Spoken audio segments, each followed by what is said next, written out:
ఇవాళ మళ్ళీ మోడీ మంత్రం చదువుతున్నాడు ధర్మపురి అరవింద్ గారు. నేను అడుగుతున్నా, గల్లీలో మోరీ తీయాలంటే మేము ఢిల్లీకి వెళ్లి మోడీని అడగాలనా? ఇవాళ పొట్టోడు ఇందూరులా మోర్లు సాగు చేసి కూడా మోడీ పేరు చెప్తాడు అరవింద్ అన్నాడు. మోర్లు సాగు చేస్తుంది మోడీ పేరు చెప్పడు. మోర్లు సాగు చేస్తుంది మోడీ పైసలు పంపుతాడు. నువ్వు పొట్టోడు వచ్చి సాగు చేయాలి. మరి మున్సిపల్ మినిస్టర్ రోడ్డు పొట్టోడే కదా, వచ్చి సాగు చేయాలి. తొండగేస్తే మోర్లు సాగు అయితే చేయాలి. మరి నువ్వు జీతాలు కూడా ఇచ్చి సస్తలేవు మున్సిపాలిటీలో పనిచేసే వాళ్ళకి. మరి మంత్రిత్వ శాఖ ఆయన దగ్గర పెట్టుకున్నాడు పొట్టోడు నువ్వు పని మంత్రుడని.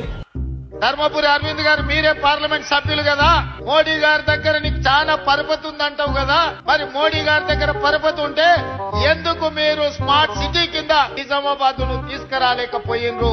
నిజామాబాద్ అట స్మార్ట్ సిటీ చేయలేదు అరవింద్. అరే బెవకు సలుపుల్లోని చెప్పొచ్చు.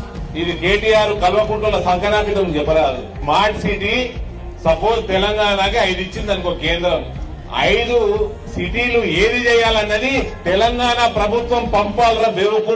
మీరు పేర్లు పంపిన వాటికే కేంద్రం ఇస్తుంది. నామినేట్ మీరు చేయాలి. నన్ను అడుగుతావు హౌలే చదువుకోరా నాయన.